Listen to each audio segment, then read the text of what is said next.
I worked the night shift at an apartment building where no one was supposed to live. I took the job because I needed money fast. The listing was simple: night security, apartment building, easy work. No interviews, no background checks, just a phone call and a start date. They told me the building was mostly empty. Tenants had moved out months ago due to structural issues. All I had to do was sit at the front desk, monitor the cameras, and make hourly patrols. I would be alone from midnight until 6 a.m. That part didn't bother me. At first, the building. The building was 12 floors tall, concrete, gray, silent. Most apartments were empty, doors sealed with warning tape. The elevators worked, but slowly, stopping a little too hard at each floor. The lobby lights buzzed constantly, the kind of sound you stop noticing until it suddenly goes quiet. My first night started at 12 a.m. The supervisor handed me a key card, a flashlight, and a clipboard. As he was leaving, he paused and said, "If you hear footsteps, don't respond, and don't open any apartment doors after 3 a.m. I laughed, thinking he was joking. He didn't smile. Night 1. Nothing happened. I did my patrols. Floors 1 through 12. Empty hallways. Peeling paint. Dust that hadn't been disturbed in months. At 2:48 a.m., I noticed something strange. One apartment door on the 7th floor was unlocked. Apartment 7B. I checked the log. 7B was listed as vacant. I locked the door and moved on. Night 2. At 2:48 a.m., apartment 7B was unlocked again. This time, the door was slightly open. I stood there longer than I should have. The apartment was dark, too dark. No streetlight glow, no reflection, just darkness that felt thick. I closed the door and locked it. As I walked away, I heard a sound behind me. The soft click of a lock turning. The cameras. On the third night, I decided to watch the cameras more closely. Most floors showed nothing, but the camera for the 7th floor hallway was different. At exactly 3 a.m., the feed glitched. For a split second, the hallway was full of people. Standing still, facing the camera. Then the screen returned to normal. Empty hallway. I rewound the footage. That frame was gone. The first knock. At 3:12 a.m., while sitting at the front desk, I heard it. A knock, not from the door, from inside the building. Slow, careful. 3 knocks. I checked the cameras. Apartment 7B's door was moving. Someone was knocking from the inside. Apartment 7B. I didn't want to go, but I did. The hallway felt colder than the rest of the building. My breath fogged in front of me. The door to 7B was wide open. Inside, the apartment was empty. No furniture, no lights, just one thing. Footprints on the dusty floor, leading from the bedroom to the door. They stopped inches in front of me. A voice spoke behind me. "You locked me in again." I ran. The records. The next morning, I searched the building records. Apartment 7B had a history. Years ago, an entire family lived there. Parents, 2 children, a gas leak. They were reported missing. The case was never closed. The last security log entry from that time read, "Knocking reported from vacant unit. No response." Night 5. At 3 a.m., the elevator opened by itself. The display showed 7. The camera inside the elevator showed me standing there. But I wasn't in the elevator. I was at the desk. The version of me on the screen looked up and smiled. The hallway was full. That night, every apartment door on the 7th floor was open. The hallway was full of people. They didn't move. They didn't breathe. All of them were staring at apartment 7B. One by one, they turned their heads toward me, and they spoke together. Stay. Morning. I woke up sitting at the front desk. The sun was coming through the lobby windows. My clipboard was gone. The security log had a new name. Mine. Under unit, it said, 7B under status occupied, night shift assigned. They say the building is still empty, but if you walk past it late at night, you can see lights on in one apartment, 7th floor, door slightly open, waiting to be locked again.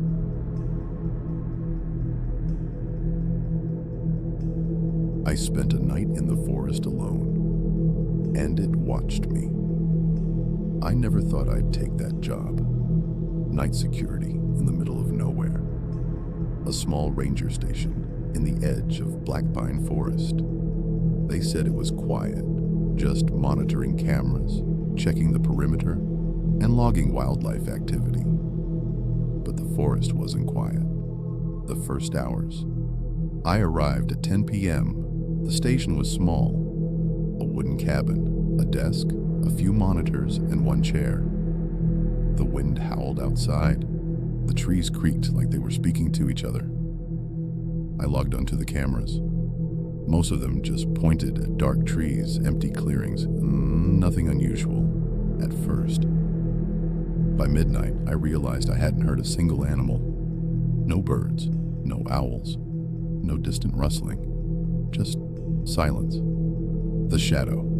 At 1:23 a.m., I saw something on the cameras, a figure, tall, thin, standing just outside the tree line. Still, watching the cabin, I thought it was a hiker, maybe a hunter, but the cameras showed it wasn't moving at all, even as the wind blew the branches around it. I went outside to check.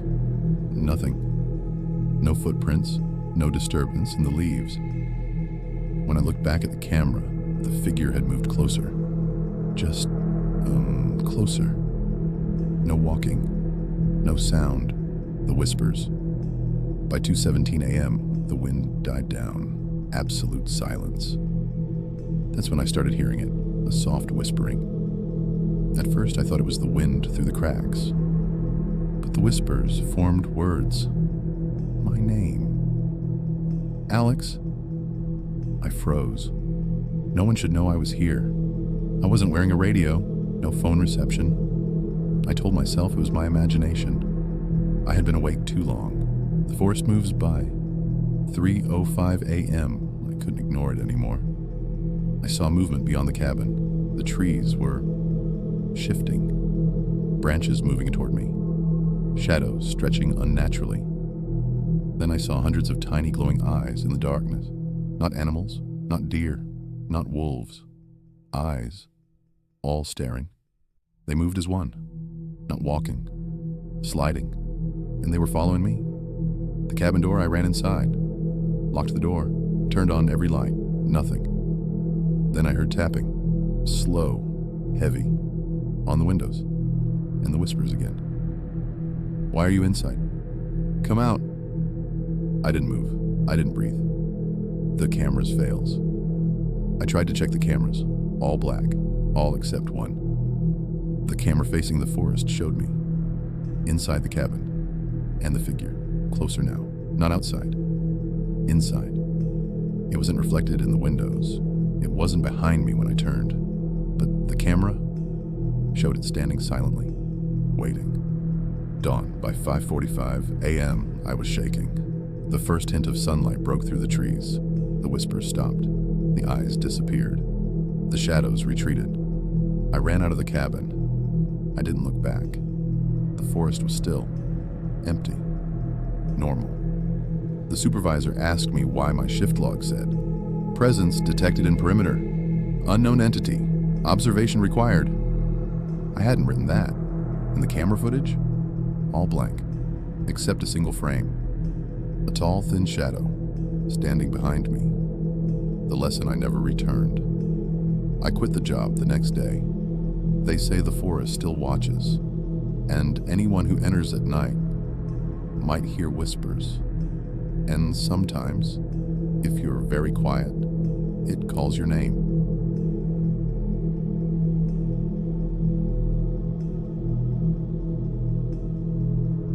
I worked the night shift at a hospital that was supposed to be empty. I took the job because it paid well. No experience required. Night shift only. They told me the hospital wing was closed for renovations. No patients, no doctors, just routine monitoring. That should have been my first warning. The building was old, too old. The kind of place where every sound echoes longer than it should, where the lights hum softly, like they're struggling to stay awake. My shift started at 12 a.m. and ended at 6 a.m. I was the only guard assigned to the West Wing, alone. The first night, nothing happened. I walked the halls, checked the doors, watched the cameras. Every room was empty, every bed stripped. At 2 a.m., I passed room 514. The door was slightly open. I closed it and kept walking. The second night. At 2 a.m., room 514 was open again. Wider this time. I stood there longer, listening. Nothing. I shut the door and locked it. When I walked away, I heard the lock click again. From behind me. The call light. On the third night, something new happened. At exactly 2:36 a.m., a call light turned on at the nurse's station. Room 514. I stared at it. There were no patients, no power connected to that room. I checked the camera. The screen showed the bed. Someone was sitting on it, still, facing the wall. Room 514. I didn't want to go inside, but it was my job. The door was fully open now. The bed was empty. The call light turned off the moment I stepped in. As I turned to leave, I heard a voice behind me. Soft. Dry. You missed my vitals. I ran. The cameras. After that night, the cameras started changing. Whenever I wasn't looking, they showed movement. Beds lowering. Curtains moving. But when I focused on the screen, nothing. One camera always stayed active. Room 514. Every night at 2:36 a.m., the figure appeared. Sitting. Waiting. The file. I searched the hospital records. Room 514 belonged to a long-term patient. Coma. No visitors. No family. He died during the night shift. Time of death. 2:36 a.m. 'Cause no response from night staff. The final shift. On my last night, I didn't patrol. I sat in the security office, watching the clock. 2:35 a.m. The call light turned on. The phone rang. Internal line. I answered. The voice on the other end said, "I can't feel my legs." The cameras went black. All except one. Room 514. The bed was empty. Behind the camera, I saw myself, standing in the doorway. Morning. I woke up in my car. The sun was up. My badge was gone. When I went back inside to quit, the supervisor looked confused. He asked me why I was in scrubs. He asked me how I got access to room 514. He asked me why my name was already on the patient board. Under status, it said, monitoring required, night shift. They still say the call light turns on sometimes, always at 2:36 a.m. And if someone answers it, there's one more patient than before.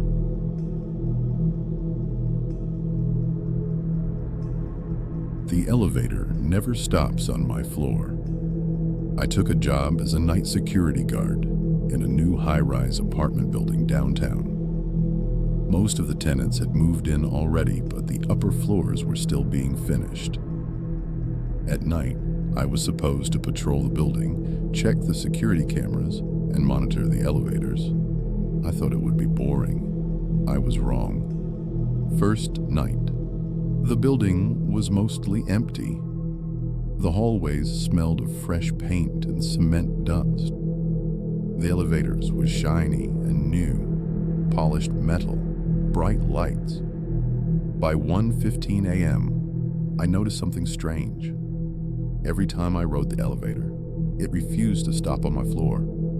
I'd press the button. My floor, 15. The doors would close. The lights would show the floors counting up, then skip mine entirely. I laughed. Maybe a glitch. Maybe I pressed the wrong button. The floors above. By the third night, the elevator was doing it again. But this time, the floors I passed didn't exist.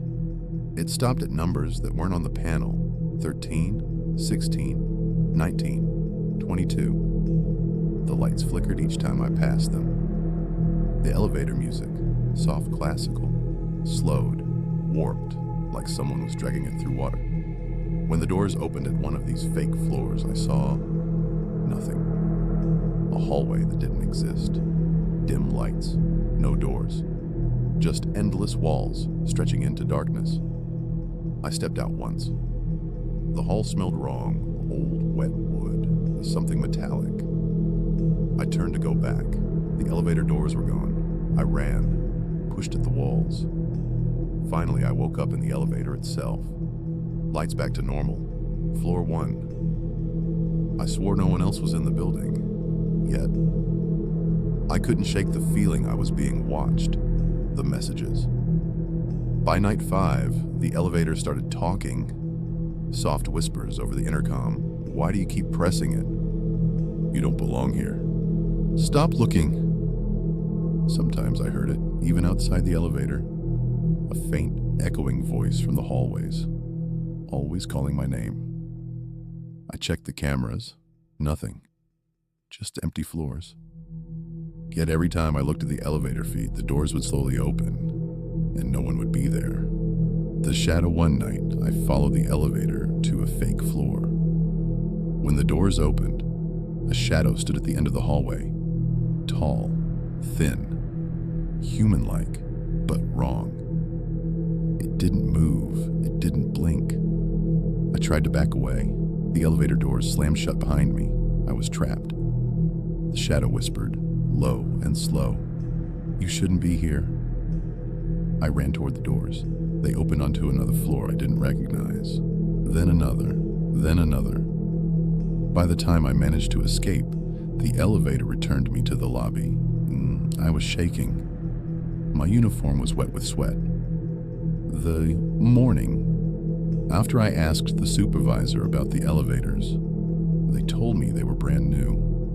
Never had any glitches. I mentioned the floors that didn't exist. He paused, then said, "Some floors, they were never built. Some tenants reported hearing footsteps at night, doors opening by themselves. You're lucky you made it back." Lucky. I wasn't sure I believed him. The last shift. On my last night, I avoided the elevator entirely, took the stairs instead. But when I reached the 15th floor, the doors opened, and I was back in the elevator. The lights flickered. The music slowed. The panel lit up floors I'd never seen before. 27, 42, 56. The shadow appeared again. It didn't speak this time. Just stared. I ran. I quit the next morning. They say the building isn't fully safe at night. Some floors never stop. And some people never leave.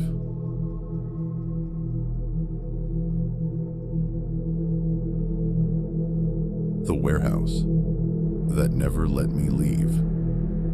I took the job because I was desperate. Night security at an old industrial warehouse on the outskirts of the city. They told me it was empty. All I had to do was monitor cameras, check doors, and make a few patrols. It was supposed to be simple. It wasn't. The warehouse. The building was massive. Concrete walls, high ceilings, metal shelves that reached the rafters. Broken lights flickered in long hallways. The air smelled of dust, oil, and rust.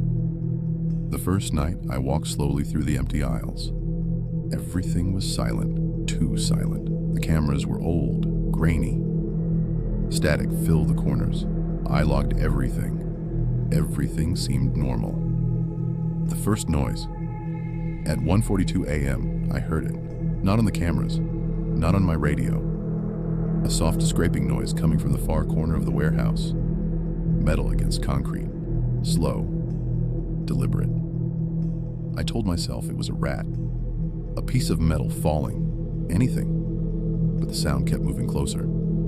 Step by step, I checked every aisle. Nothing. The locked door. By 2:30 a.m., I discovered a door I hadn't seen before. Metal. Old. Rusted. No label. Not on any map. It was slightly ajar. I pushed it open. A long, dark corridor stretched forward. I could see shelves stacked along the walls. But at the end of the hallway, something moved. I froze. A figure.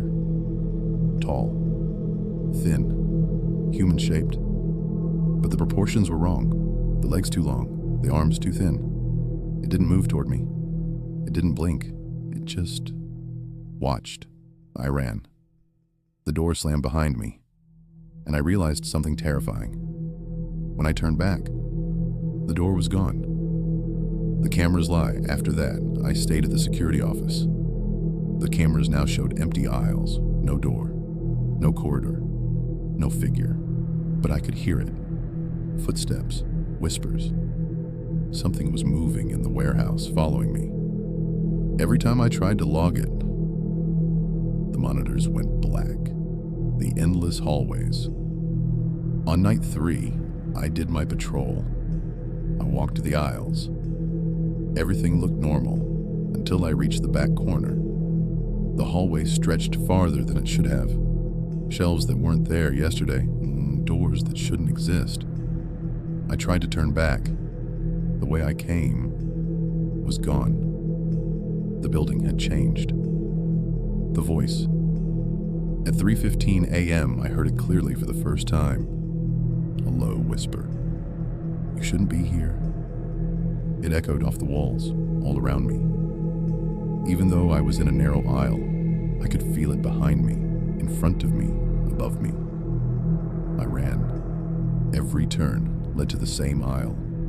The warehouse was repeating itself. And then I saw the shadow again, standing at the far end, waiting.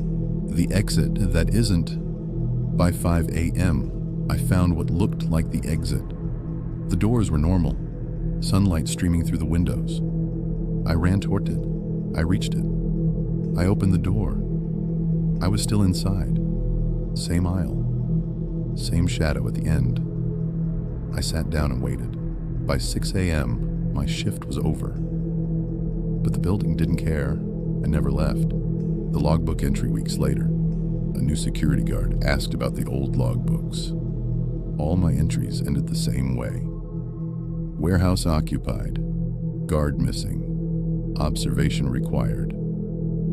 Some say the warehouse grows at night. Some say it waits for anyone alone. And some say it never lets you leave.